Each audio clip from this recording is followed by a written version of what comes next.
Hi, everybody. It's great to see you guys, and especially if you're a guest with us. We want to say welcome, and we're sure glad you're with us today. And by the way, if you're new around Harvest, maybe this is your first time here, or maybe you're kind of just new to all this. There's a little opportunity for you that I think you'll find helpful called a Connections class, and the next one is February 11th. You can register online or use that info card that's in the seat pockets in front of you and communicate with us that way. But you're invited to come to that. You'll hear about our church and learn a little bit more of what we are as a church and how you could be involved, and it might help you just root in a little bit better around here. So I'll leave that one with you. Let's see. Let's say hi to the campuses today. I want to say hi to Lockwood and to Plentywood and to Cody and to Butte. I got to figure that one out. So speaking of Butte, let me say a few words about that. There's this group. You hear me talk about Butte every once in a while. And there's this group, really great group of people that meet in Butte, and we send them just some weekend content, and they watch it on screen, and they do a really good job with very little support from us. They would like to be a full-on campus of Harvest. We want them to be a full-on campus of Harvest.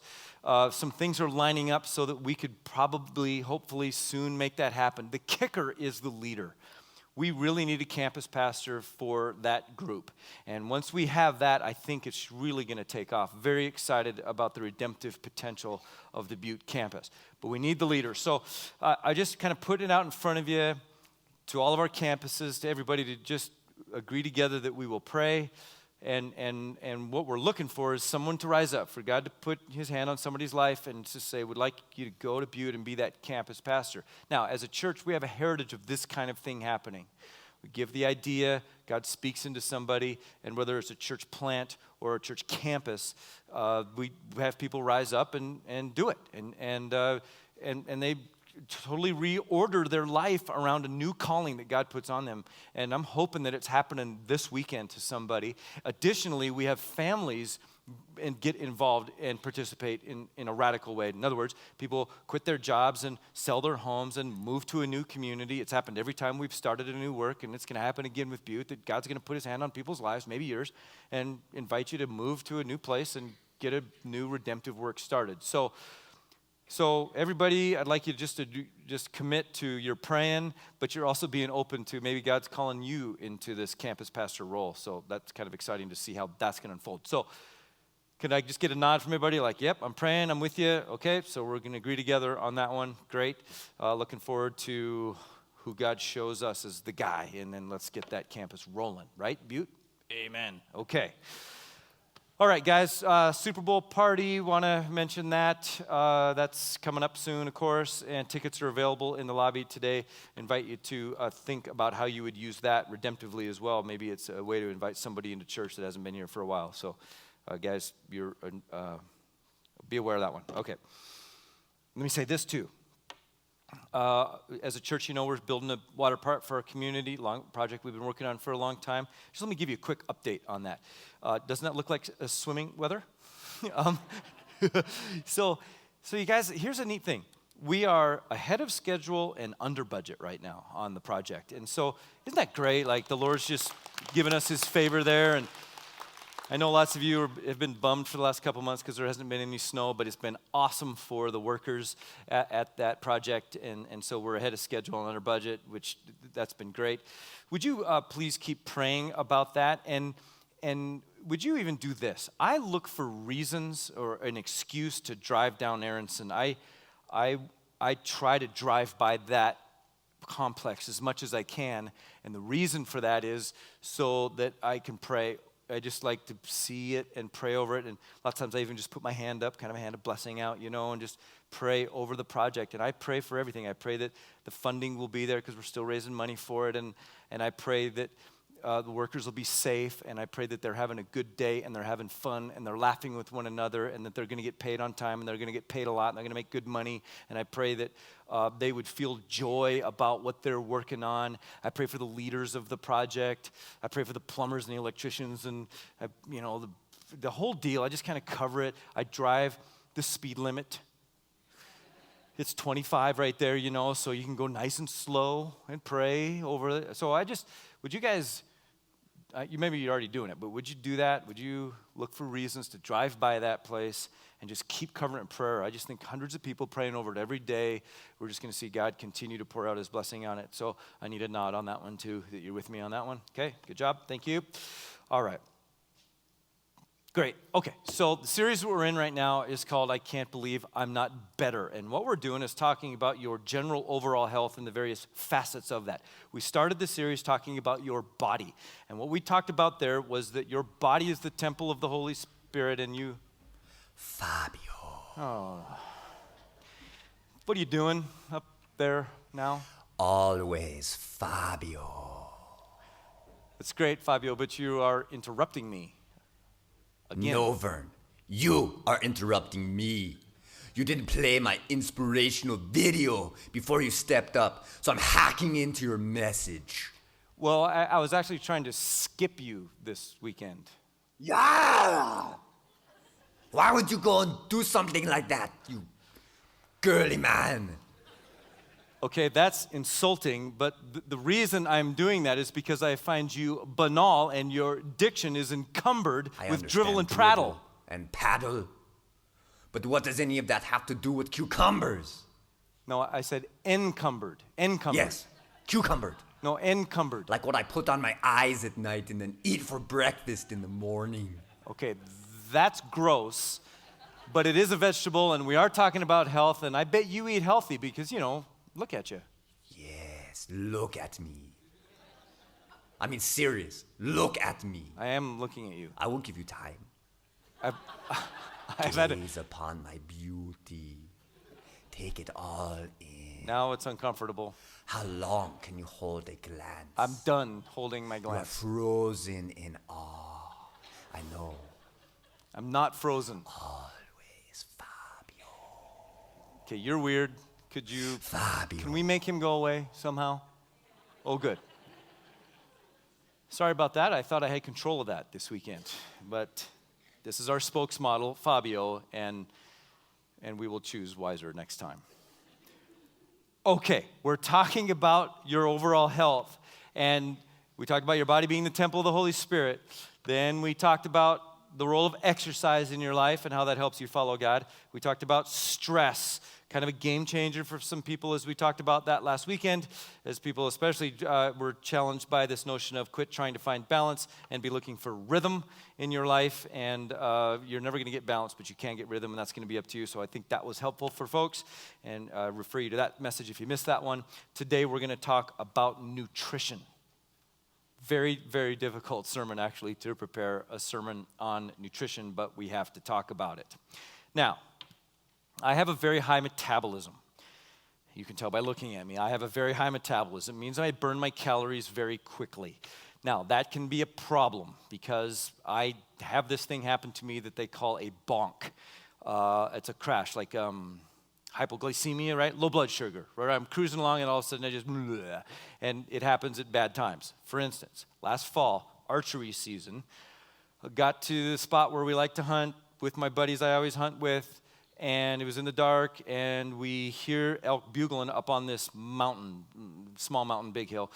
So the elk are bugling and bugling hard. So we're going after these guys, and so we are climbing this mountain, and we got to get to where they are before they settle down. So we're going to these bugles, and as we're heading up this mountainside, I have one of my crashes. I bonk. My low blood sugar kicks in, and everything just starts to shut down, and I get, that's what it sounds like, and it's like I'm walking through tar, and I get lightheaded, and I see things, and everything starts closing in, and I'm going to pass out, and this happens to me occasionally. It happened to me in that moment, and so the guys in front of me get out ahead of me, and then they turn around in time to see me on my hands and knees on the ground with my pack open. I'm throwing things out of my pack, looking for some M&Ms or something at the bottom of my pack because I need a hit of sugar or I'm going to pile up. And these guys have hunted with me a bit, and they're like, oh, this again, because this happens to me on occasion. And matter of fact, sometimes when I hunt, I stop hunting the animals and I hunt my hunting partners because I need to eat what's in their pack because I've run out of food. So what happens there is, like, I hinder the hunt, elk are bugling, and I can't get to them because I messed up my nutrition regimen and I crashed. Now, that's just hunting, which I don't mean to insult hunting. I mean, like, there's hardly anything more important than that. But, like, life, you can go through life and keep crashing and not be at your best and live the abundant life that Christ invites you to live simply because of your nutrition or lack thereof. So we've got to talk about it. A lot at stake here, I think. So what we're going to do today is talk about, we're going to look at the scriptures, kind of see a brief, though incomplete survey of the Bible and nutrition. Then we're going to talk about some of the science around it, lots of stuff that you already know and are ignoring. And then we'll talk about the barriers, like why we're ignoring, and see if we can identify those, because then when you name it, you can beat it, right? You can defeat it. And then we'll look at what's at stake on all this. All right? So, to the Bible, Genesis chapter 1, we're going to start there. Now, what I'm going to do is survey the scriptures with you a little bit. You're going to see a progression here through the Bible. You can sure flutter pages with me if you'd like. I'm going to kind of move quickly through some various sections here, but the verses will also be on the screens, and you can follow with me there. So obviously we'll start in Genesis chapter 1, and here's verse 29. So this is God to Adam and Eve in the garden, and he says, I give you every seed-bearing plant on the face of the whole earth, and every tree that has fruit with seed in it, they will be yours for food. So Adam and Eve are our parents. All the way back in the garden, we have a name for them. They are called a what? If you eat like this, a vegetarian. And then that's where we go, like, sucks to be them, right? Like, a vegetarian. So no steak for Adam and Eve. But it gets better. So go to Genesis 9. Genesis 9 now, this is after the flood, coming out of the ark. Chapter 9, verse 3 says, this is God going, everything that lives and moves will be food for you. Just as I gave you the green plants, I now give you everything. Now we can have prime rib, okay? Now, he's saying everything. So we've gone from being vegetarians to what? Omnivores. An omnivore is one who can eat vegetables, plants, and meat. So that's us. We're omnivores. And he said you can have everything. Everything now is food, including cats. I'm just saying. He said everything. You can have a cat taco and be just fine because God said you can eat that. We're not going to argue with the scriptures. It says everything. If you like that kind of thing. Okay, so now into Leviticus. Genesis, Exodus, then Leviticus. Leviticus 11. Now here we've got some laws. God is putting down some dietary laws for a particular group of people, the Israelite people, and he divides the food into clean and unclean, or permissible and prohibited. I'm just going to look at a little bit of this with you and kind of just comment. There's lots here, but I just need you to kind of get the flavor of what's going on. No pun intended. Verse 2.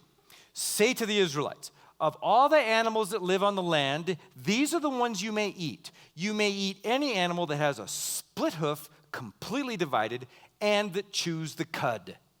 So, what he's saying is now you can eat anything that is an ungulate that is a ruminant.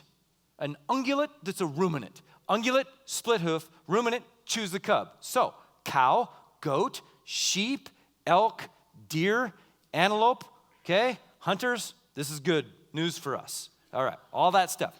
Now, he goes on to say, here's what you can eat. Camel, badger, rabbit, pig.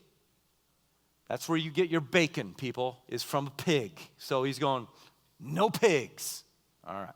Then he goes to fish. Look what he says about fish, verse 9. Of all the creatures living in the water and the seas and the streams, you may eat any that have fins and scales. Fins and scales. Verse 10. But all creatures in the seas or streams that do not have fins and scales, whether among all the swarming things or among all the other living creatures in the water, you're to detest. So you got fins and scales. If it's got fins and scales, you can eat it. If it doesn't, you can't. That means shellfish is out. Lobsters, nope. No to crabs, no to oysters, no to catfish, no to shrimp. No more surf and turf. It's just turf. Okay? Then he moves to birds. He gives a long list of birds that you cannot eat. Eagle, vulture, black vulture, raven, all kinds of owls you can't eat. You cannot have a bald eagle. No eating of the bald eagle. These are all prohibited. Then he moves to insects, and he lists the insects that you can and cannot eat. This is a little ew, but this is something interesting. Look at 21. There are, however, some young winged creatures that walk on all fours that you may eat. Those that have jointed legs for hopping on the ground. And then he tells you, you can eat the locust, the katydid, the cricket, or the grasshopper. So, good news. You can eat grasshoppers. You can eat crickets. So, great, because a lot of you have been eating those and not telling anyone. And now you can tell people because they're good for you. And when your children are eating them in the backyard, you can go, good, God approves. Eat the grasshopper. Then there's the ground walkers, and he just talks about the animals that you cannot eat, like a lizard and a gecko and a skink. Can't have a skink. Or a chameleon, can't eat that. These kinds of things. Okay, then he gives a whole bunch of instruction about not touching a dead carcass, that if you do, that's an unclean, you can't touch a dead carcass of an unclean animal. He talks about how to kill an animal for consumption. He talks about not eating roadkill, though they really didn't have roadkill, but the idea of if you come across a dead animal, you can't eat that. Now, for lots of you, when you're driving down the highway and you come across a dead animal, you load it up in the back of your truck. That's fine if you want to do that, but these guys couldn't. Apparently, that's illegal in our state. But some states are making it legal, by the way, that you can pick up roadkill and take it home and feed your family. These are tough times. Okay, why the rules? Why the rules? Some kind of crazy rules. Is it because of health? God once said that everything was good, and then he starts adding restrictions. Remember? You could eat everything. And then he starts going, now you can't have that, and you can't have that, and you can't have that. How come? Is it because of sin? Some speculate that that's the reason, is because sin corrupts the whole universe. The whole universe is groaning now because of sin, and so things have become less pure, and so there's a sense where God goes, these things here, they're still healthy, you can eat those. These have become unhealthy, you can't eat those. Maybe. But if that's at all the reason, it's really a secondary reason. It's a side benefit. The real reason for the Old Testament dietary restrictions is not health. It's holiness. That sounds a little odd, but holiness just means separate. And God is calling his people to be separate. What God was doing was setting Israel apart from the neighboring pagan idolatrous nations. They were going to be different. They were going to be different in three ways. They would reflect the holiness of God. They would keep Israel distinct from the idolatrous practice of their neighbors so it wouldn't look like they're worshiping idols. And probably physical health. Those three reasons. Okay, but that was Israel several thousand years ago. Us too? Does this apply to us today? Not directly. It doesn't. But some of the principles do. Like we are to conduct ourselves in a manner that reflects the holiness of God. We are to live righteous and holy lives, just like Israel was supposed to, in the way we act. Additionally, we are to be distinct and live different from the world. We're to live life as though Jesus were living through us, and Jesus lived a distinct life. We are to live a life that does not look like we are idol worshipers. But we're also to eat healthy. And let's just be real clear here. If you ate today according to the Old Testament dietary restrictions, you would be healthier. There's no doubt. You would just work better. Your system, your body would just work better. If you followed that, you'd be healthier. Now, for them it was a law. For you, it's not. But so it's a good idea. But that wasn't the main reason. The main reason was to be set apart and to be holy. Now, if you get to the book of Daniel, don't go there. Actually, I'd like you to turn to Nehemiah if you got your Bible.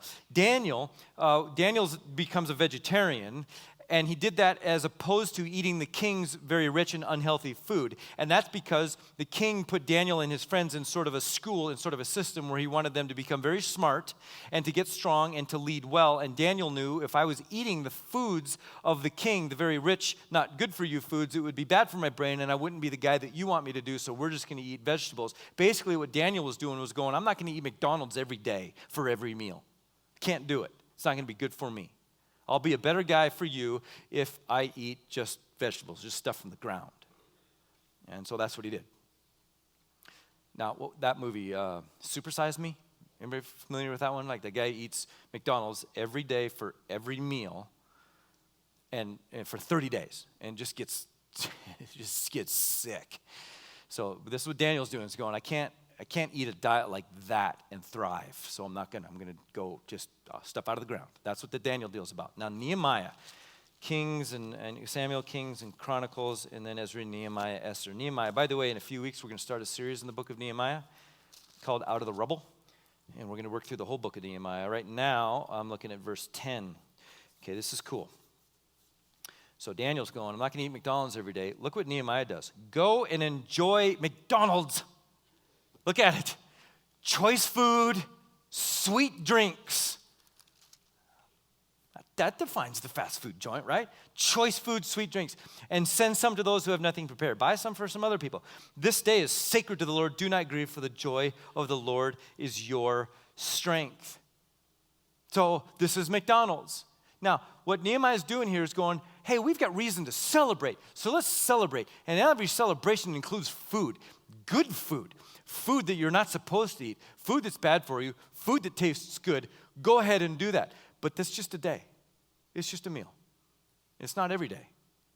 It's not ongoing and continual. It's actually a special occasion. That's when you get to kind of drop off the wagon, as it were. Celebration and special occasions. So Nehemiah's going, eat some bad food on that day. Whatever's good, man, eat it. I love the Bible. There's balance, see. Now, look at Mark. Go to the New Testament. Matthew, Mark, Luke, Mark. Mark chapter 7. This is Jesus now. So here's what Jesus is going to say about the food thing. Verse 18. He says, don't you see that nothing that enters a man from the outside can make him unclean? For it doesn't go into his heart, but into his stomach and then out of his body. And then look at this. In saying this, Jesus declared all foods clean. The dietary rules of Leviticus 11 and Deuteronomy are no longer binding. They could eat whatever they want again. Back to eating whatever you want. Apostle Paul says the same exact thing in Romans chapter 14. So, a summary of all of this is the teaching about food in the scriptures is less about health and more about holiness. If you're going to live a holy life, you'll live a healthy life. If you're going to live a healthy life, you'll live a holy life. Because the body is the temple of the Holy Spirit. And so, you take care of that temple by living a holy, healthy life. I don't think the two are mutually exclusive. So, this whole deal we're talking about is that as you live a holy life, you're going to live a healthy life. But if you don't live healthy, you are not going to live in the holiness and the abundance that God has designed you for. Now, science backs up the Bible. We need to make this clear. So, if it's more about holiness than health, okay, but one of the side benefits of the whole deal is health. And so the Bible kind of knows what it's talking about. Here's what I mean. The pig is a pretty gross animal. Like the bacon, that's not very good for you. Pigs eat bad things like excrement and are just fine with that. And it turns into your bacon. So God kind of goes like, hey, not so good, that one. That one got weird. So stay away from that one. It makes some sense. Additionally, the 4 stomachs of the cow that helps purify the fuel that the cow is eating that becomes the meat we eat. And if it wasn't for those, it wouldn't be as healthy. So, there's some wisdom in that. Eat the cow, not the pig. Additionally, like shellfish and catfish. What are those? Those are bottom feeders. They're essentially the waste treatment plant of the ocean and the streams and the lakes. Well, so when you're eating them, you're eating something that makes, that gets its energy from crap.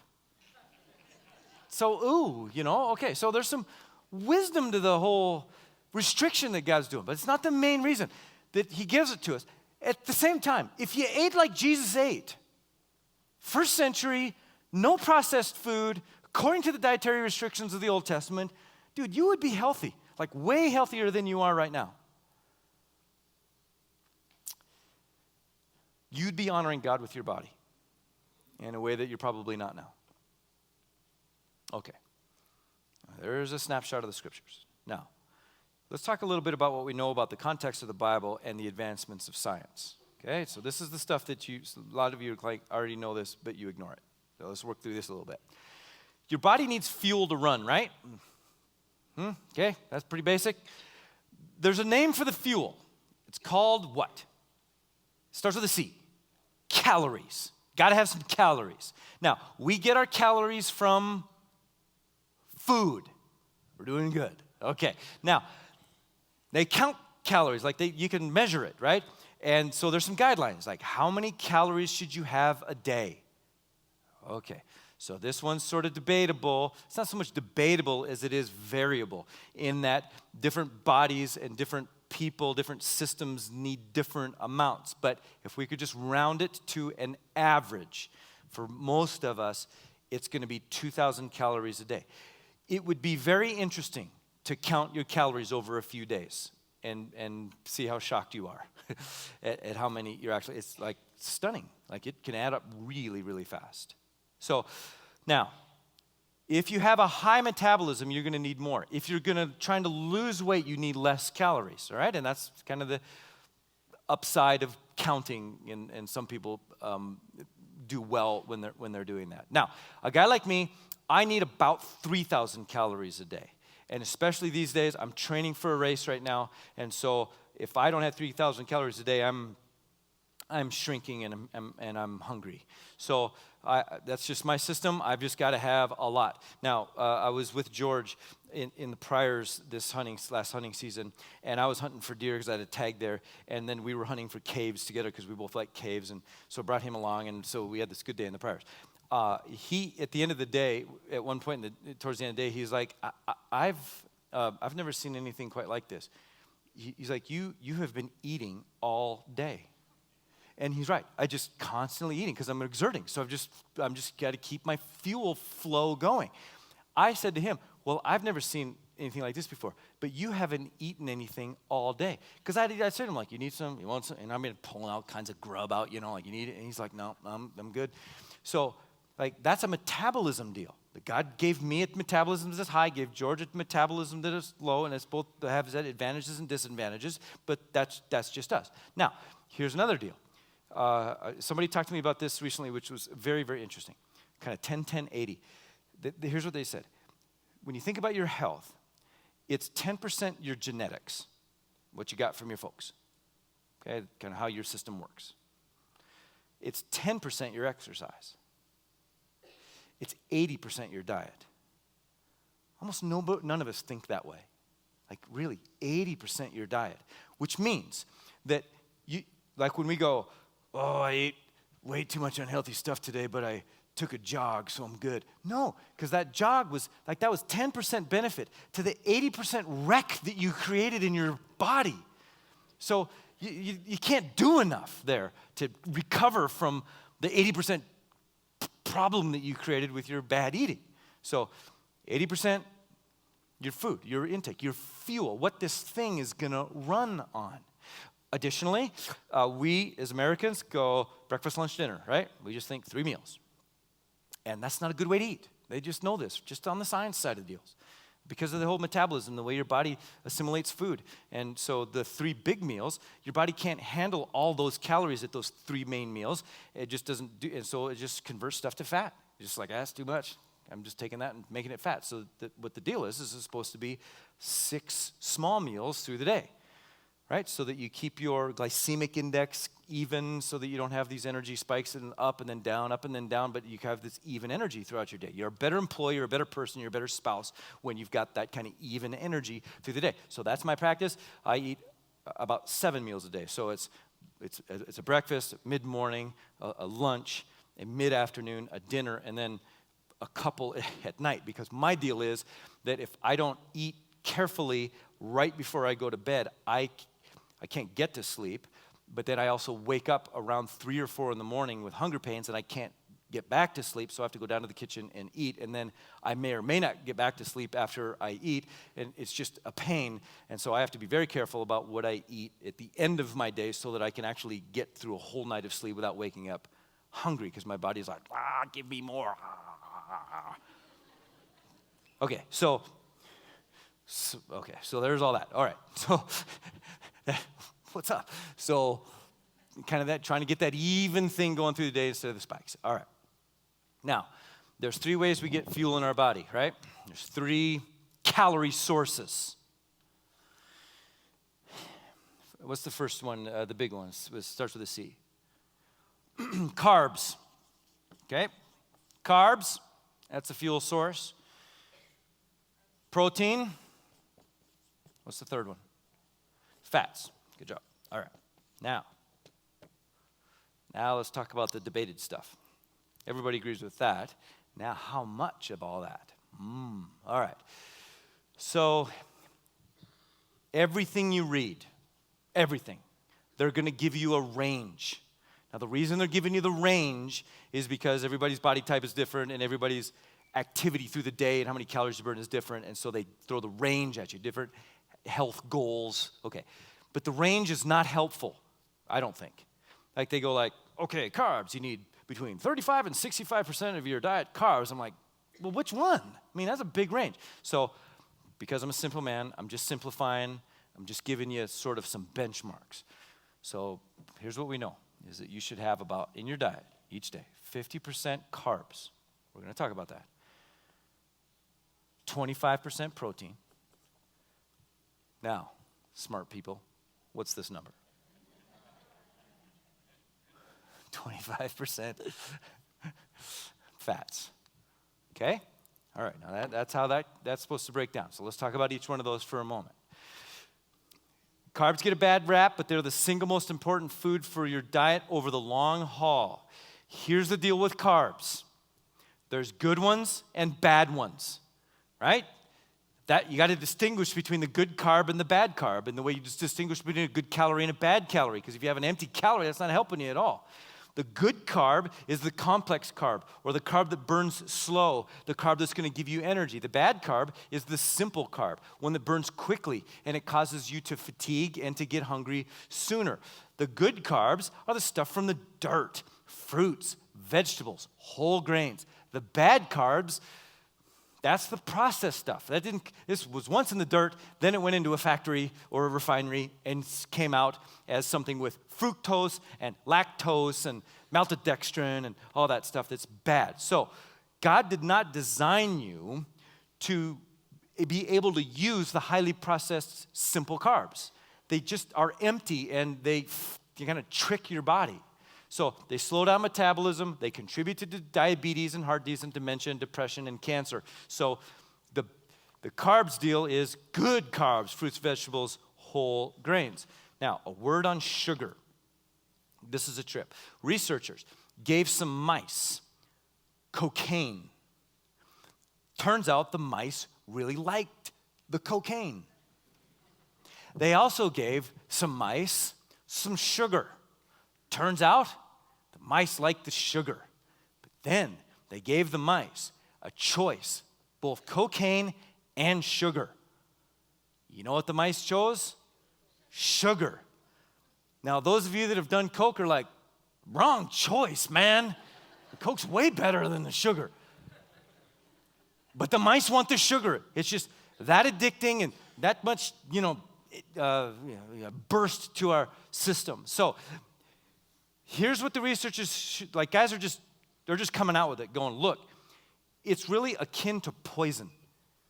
It's just toxic, the refined sugar. So, but it's not just white sugar, right? It's high fructose corn syrup, sucrose, maltodextrin, all that processed sweet stuff that you are going to get in your pop and in your fruit juice, by the way, and your jams and your jellies and your candy and your Blizzard and, all the sweet stuff. I mean, it's toxic. A guy named Dr. Robert Lustig says, he goes, look, it ain't about the calories. It's got high calories. That's not the point. He's like, it's poison all by itself. It's killing you. He says sugar should be thought of the way we think about cigarettes, as something that kills us. And so the guys are saying, the nutritionists are going, you got to stop eating sugar. When you do, you're going to find that you don't crave it anymore. Now, like coming off Coke, you're going to go like, you need my sugar, but, give it a couple of weeks.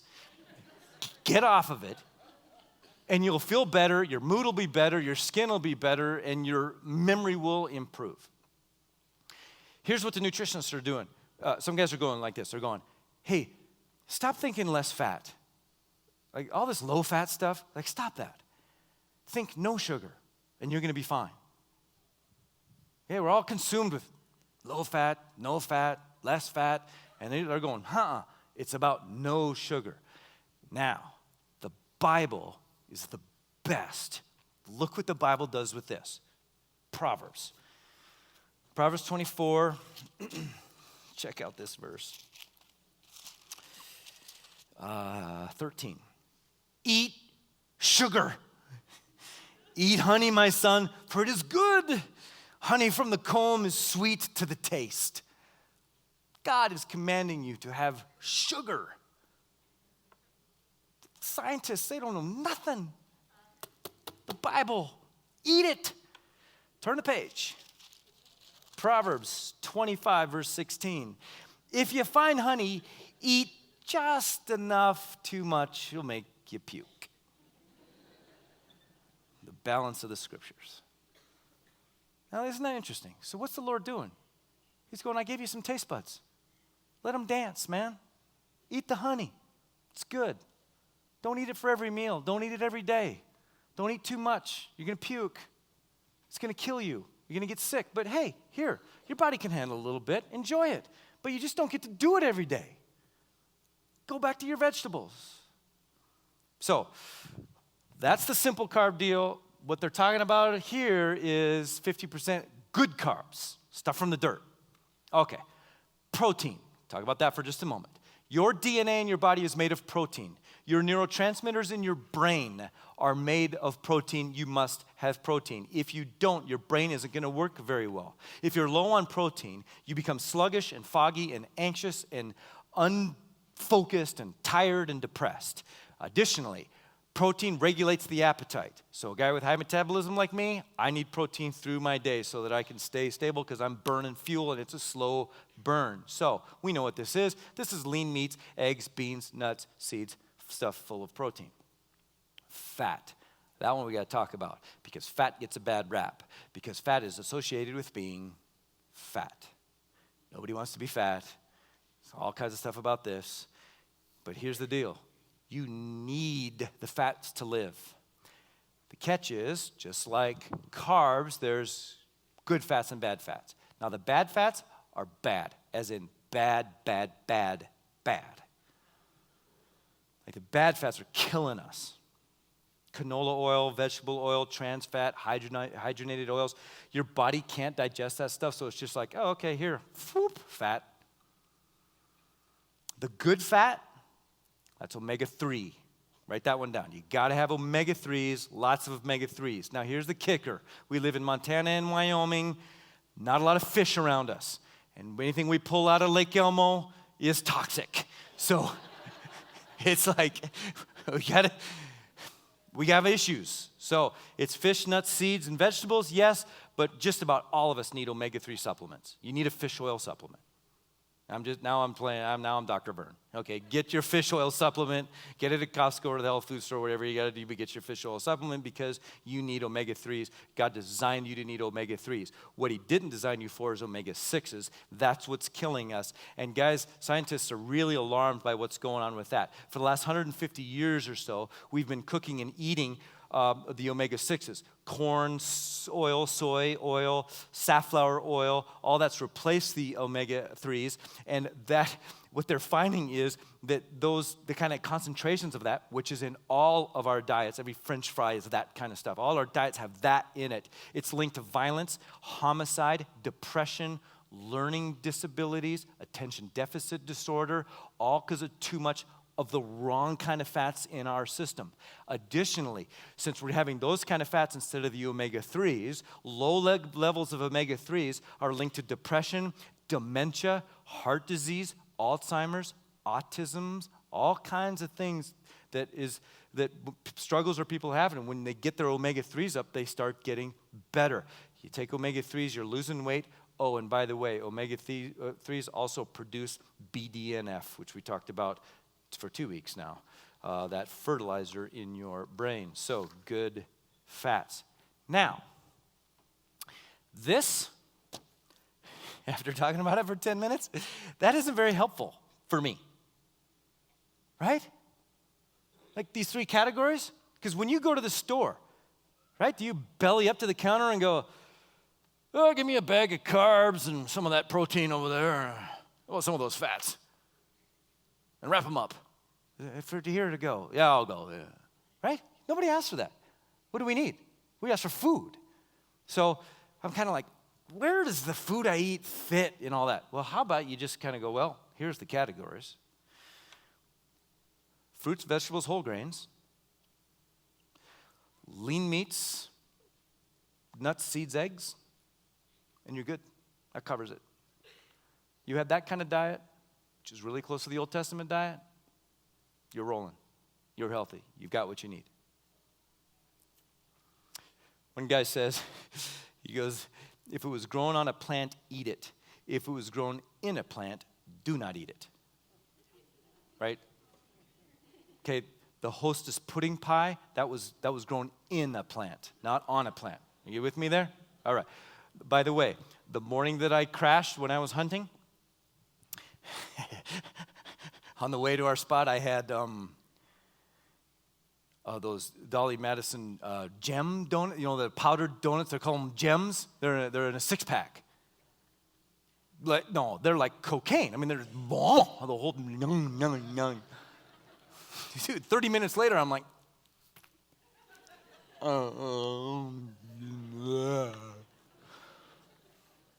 my bad. Got to get better. Okay, here's one more thing to look at. This might help. Take a look at this picture. Here's your plate. This is what it's supposed to look like. Pretty good website, by the way, this one right here. Your dinner plate looking like that? Half fruits and vegetables. Is that on your dinner plate? 1/4 grains, and that's whole grains, not the refined stuff. 1/4 protein, glass of milk, you're good. I think one of the best resources available to us is danielplan.com. So using that a lot right now. And if you go to the Eat tab on danielplan.com and go to nutrition, you'll see tons of articles and stuff that's helpful. Plus, because this is difficult, guys, there's like videos on there of teaching they do on stuff like how to shop, how to cook, okay? So all the resources are there. Okay, now, you kind of knew all that, huh? So you're like, thanks for wasting our evening, Vern. All right, so why aren't we doing any better? What's the barriers? Okay, let me just run a list for you. First, time. Time is one of the barriers to eating well, right? We need more time, so we need to eat food fast, and so we eat fast food. And fast food is killing us. Occasionally, you bet. And I love small business, so I'm like, yep, let's eat at the fast food joints. But that's like, hey, this is a special occasion, not your staple diet. And so, yep, you don't have much time. You need to order your life around eating better. You need to get up 5 minutes early so you can make a sandwich and throw a carrot in a bag and take it with you to work instead of swinging through the drive-thru again. Okay? You just got to make a change here. I got no sympathy for me or you. Time. Yep. Okay? But dude, you have as much time as the next guy. We all get the same amount. So use it better. Second, money. Okay, now look, here's the deal on the money thing. No matter what they tell you, like you can eat healthy on a few dollars a day. No, dude, it's expensive to eat well. It just costs more money. For example, Greek yogurt. Okay, Greek yogurt, it's like a superfood. It's great for you. It's got triple the protein of a Yoplait, and it's got probiotics in it, which your stomach needs to process your food well so that your system is working the way it's supposed to. It's a great food. It's like 3 times as much money as a Yoplait in the store. It just costs more. But, then you got to go, okay, value. Is there value? Like, what's the value? Taste and cheap, or health and it costs me a little more, but I'm a better person as a result? So, yep, it's just cost money. So you got a budget, got a plan, right? Like, you got cable TV, but you don't have enough money in your food budget to eat healthy. Is that a little incongruent to you? That you're eating poorly and laying around watching TV and telling me you can't afford to eat better? All kinds of problems there. Third, okay, trivia. What is the single most dangerous threat to your health? What is the single greatest enemy of your health? A hint. It's actually in your body. Single greatest threat, single greatest enemy to your health. It's inside your body. Taste buds. Right? Your taste buds. I don't want that. It doesn't taste good. I'm going to eat the thing that tastes good. Great. And you're now a diabetic. All right. Seriously, look. Greek yogurt. Have we talked about that yet? Here's the other thing about Greek yogurt. It's expensive. It's horrible. It tastes terrible. It is the worst food. Yucky food. It's very, very good for you. It's a superfood, but it's expensive and it tastes bad. And so Yoplait is like sherbet compared to this. I mean, what were the Greeks thinking? Okay, it's horrible, but, it's great for you.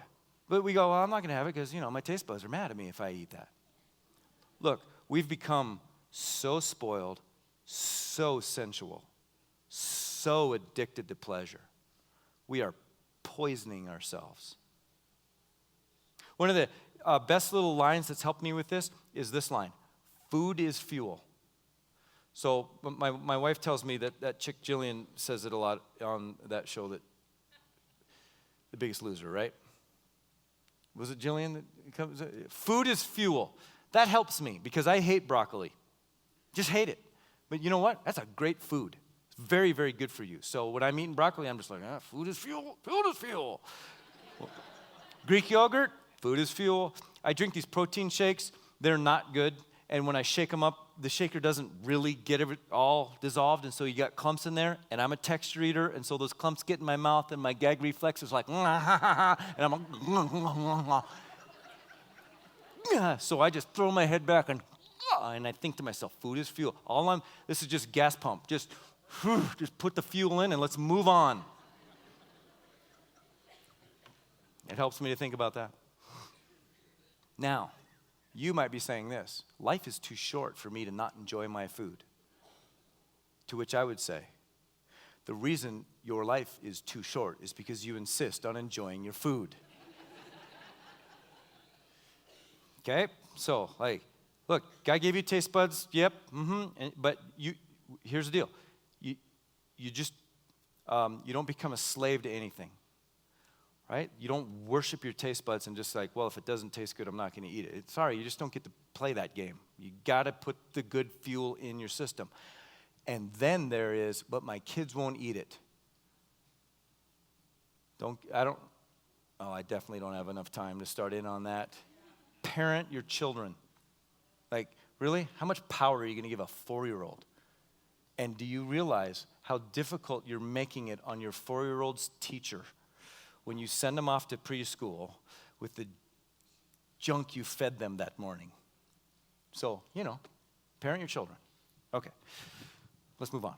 Portions, right? Bigger is better, and we're getting bigger, right? And we're value conscious. Hey, for 25 cents more, you can have the supersize. Oh, well, supersize me. Thank you. And what do you know? You just threw another 30 tablespoons of sugar in your system, right? You know it takes 15 minutes for your brain to realize your stomach's full. You finish your 1,000-calorie lunch in less than 15 minutes, and then your brain's like, hey, oh, come on, stop. Too late, all gone, it's already in there. Okay, my burrito at Qdoba, the bomb, right? And like the burritos, so that's 1,000 calories, that bad boy, 1,000. So when I go to Qdoba, I'm eating half that thing. I mean, this is great for me because I can buy the 1,000-calorie burrito, eat half of it, and 500 calories, my brain's going, yeah, you got me, that's good, we're good. Eat. So just stop. And then I get to eat it before bed because I need my calories through the day, right? So portion control, as they call it. Okay, next one, the sin of gluttony. This is a sin, friends.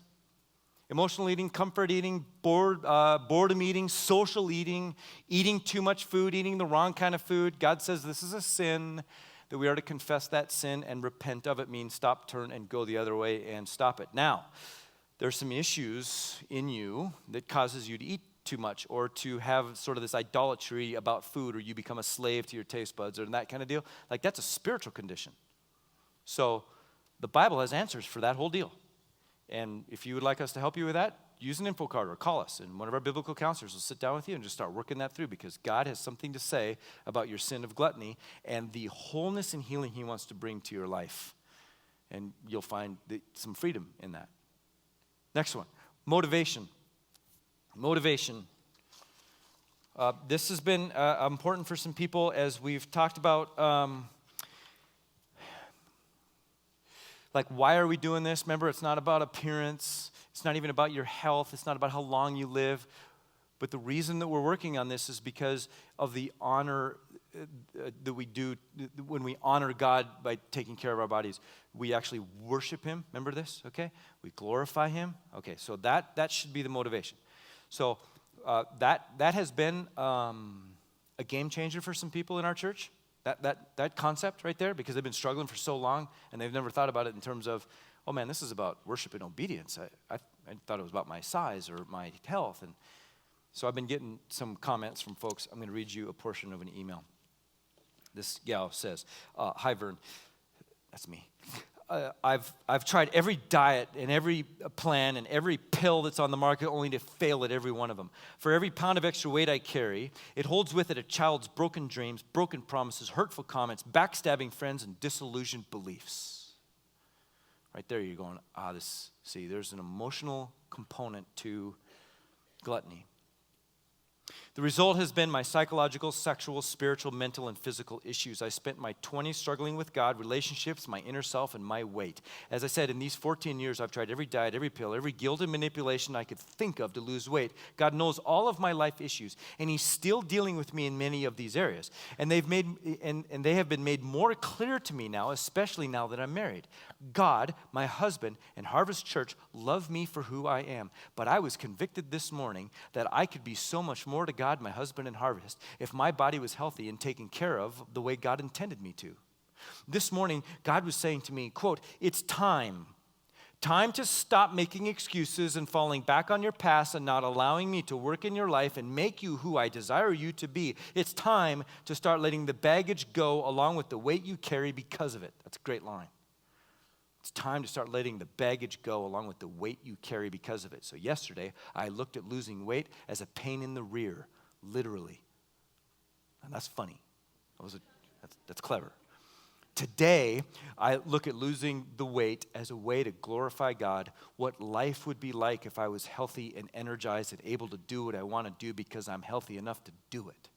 Today, I'm handing over my struggle with weight to God and allowing him to use this process towards the furthering of his kingdom. And so for the first time in 34 years, I'm facing this issue with the best diet tool ever, God, who has promised me that I can trust him for everything, which includes getting healthy in every aspect of my life here on the earth. Isn't that great? That change happening in her. Bless her heart, right? And what's happening there? It's motivation. She's going, oh, This is about God. This is about discipleship. This is about being a follower of Christ. This isn't about my body. It isn't about my weight. This is about God.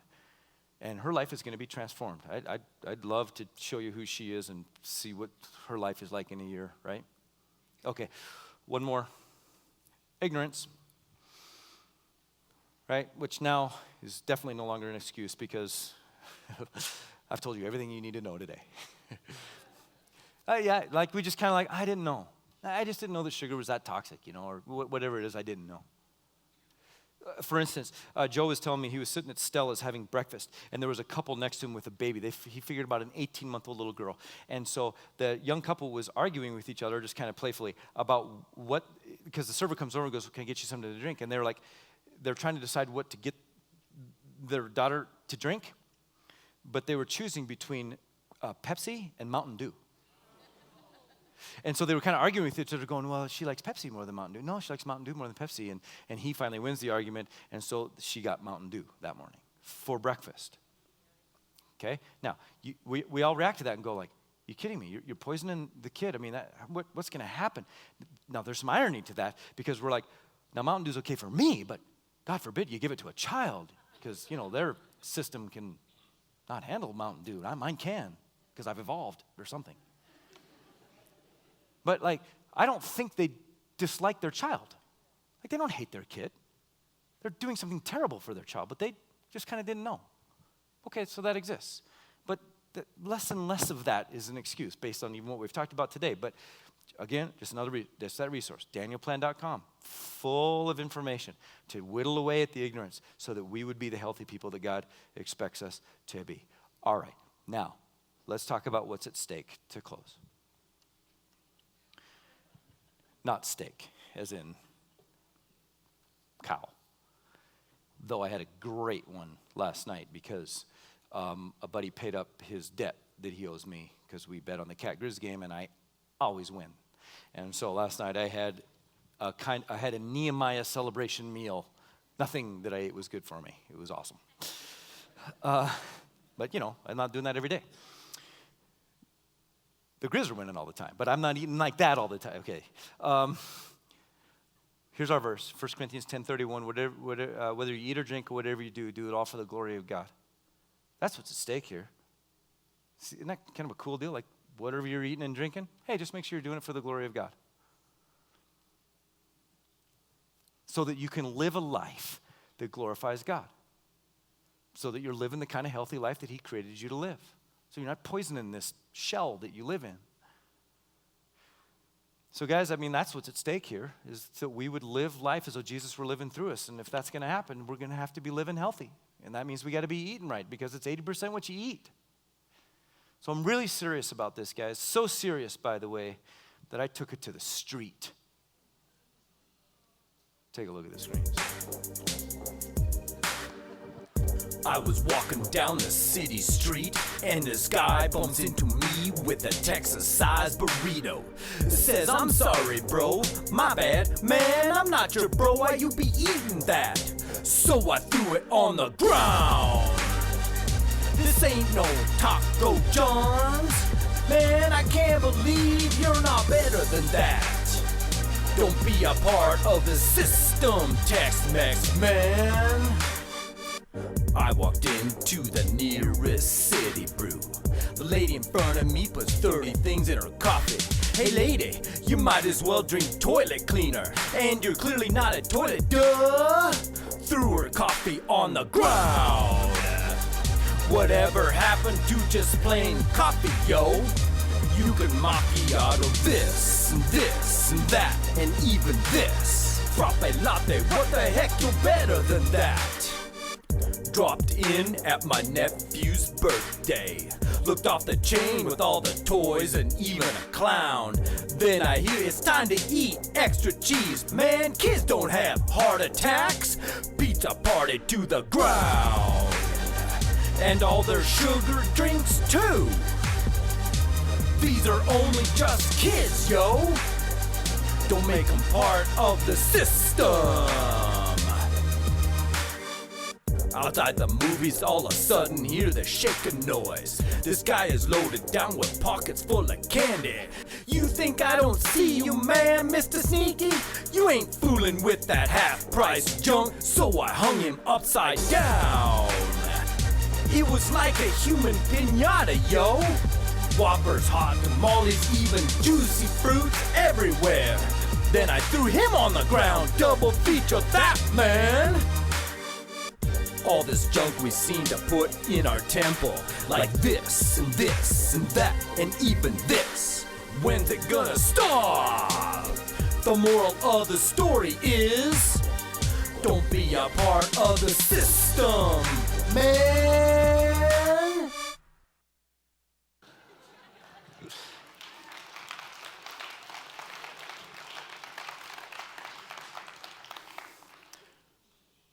I was having a little trouble getting my point across in the sermon, so I thought that might help. Don't be a part of the system. Yeah, thanks. So, look, guys, think about it like this. Like, God has put you down here for a reason. You have a mission. Remember the Bible says you're his masterpiece. Like, you treat that masterpiece well. It's a masterpiece that's created in Christ Jesus to do the good works which God's prepared in advance for you to do. If you're going to do those good works, you've got to be in good shape to do them.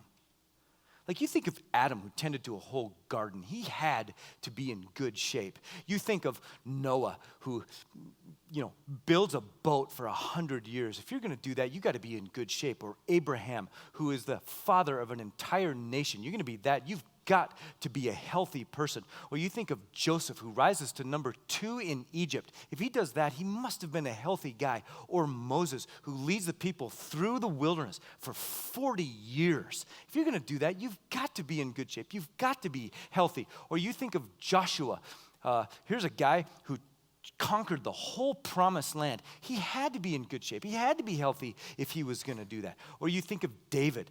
David, who kills a giant and raises Israel to a place of prominence like never seen before. He had to be healthy if he was going to do that. Or Nehemiah, who rebuilt the wall. You're only going to do that if you're healthy. Or Daniel, who rises to number 2 and this is a foreigner in the country of Babylon. The only way that happens, and we know it happened because he was a healthy guy. Or you think about the Apostle Paul, who completely revolutionized what it means to be religious and how to do church. And then let's just go to Jesus, who lived a perfect life and died a death that absolutely changed the entire world.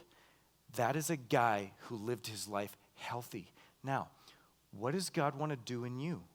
How is he going to use you? And don't you think that he wants to use you at your best when you are your healthiest? And he geniusly created your system, your body, to work with all of the complexities of it, and you are responsible to fuel that thing. And when you fuel it so it's strong, he's going to accomplish incredible things through you. What might we be missing out on simply because we're not eating very well? All of a sudden, everything gets really, really spiritual, doesn't it? That this is actually about honoring, obeying, and worshiping God. We've got to get better so we can be the people that God wants us to be.